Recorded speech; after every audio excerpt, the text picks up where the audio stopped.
Welcome back to this episode of Dust in the City.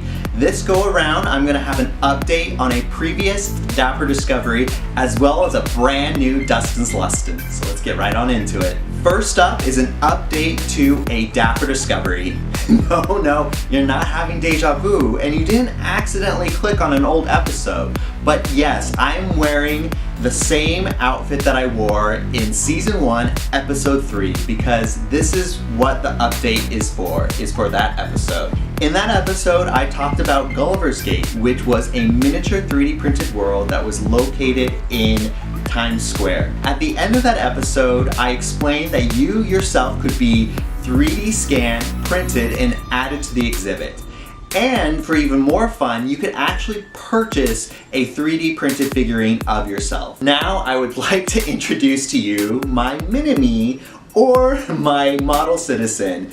When I got it in the mail, I couldn't help but laugh at how detailed it is and how much it looks like me. From the color and detail of the sweater, to the wrinkles in my pants, to even the little details in my socks. And what came along with the figurine is this passport, because becoming a model citizen means you get a passport to the Gulliver's Gate world. And an extra little bonus when you become a model citizen is if you bring this passport with you, you get 10% off admission to the exhibit, as well as 10% off an additional 3D print. So an additional surprise that came along with becoming a model citizen was I received an email with a snapshot of where my little tiny mini Dustin was located within the exhibit. If you haven't had a chance to stop by Gulliver's Gate, I highly recommend it.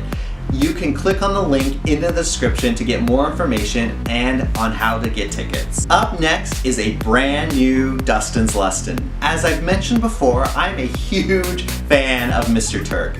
And why I'm a fan is because I feel like they are fashion forward with their designs. They were way ahead of the trend of that whole romper for him last season, and I feel like their newest item is going to follow suit. Now, the item that I'm talking about is their kilt skirt.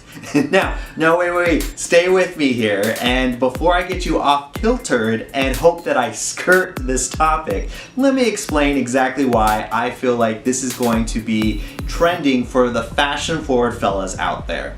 This past weekend, Christopher Bailey had his finale collection for Burberry, and one thing that I saw over and over again was the kilt or the skirt on guys. After doing some research, I learned that Vogue had named the skirt as one of the top 11 trends for guys this spring 2018, and they featured designers such as Tom Brown and Alexander McQueen and even Vivienne Westwood as some of the top designers at the forefront of this trend. And the more I looked at it, the more I could realize how I could really get on board with this trend, especially if you layer it over some pants. If you layer the kilt over pants, it kind of looks like you're wearing a plaid shirt tied around your waist. And what do you automatically think of when you think of a plaid shirt tied around your waist? My mind automatically goes to grunge and the 90s era of Kurt Cobain and Nirvana. A lot of those 90s trends are coming up, from chokers for girls, platform shoes, the whole Tommy Hilfiger going back to their heyday. Everything is heading in that 90s direction. Now, if you're wanting to get on board for this fashion trend, remember it is all about layering. Layer the skirt over pants, and then a t-shirt, and then a jacket. Like, it's all about layering so you get that 90s grunge feel. Thank you so much for watching this episode of Dust in the City, and I'll see you next week.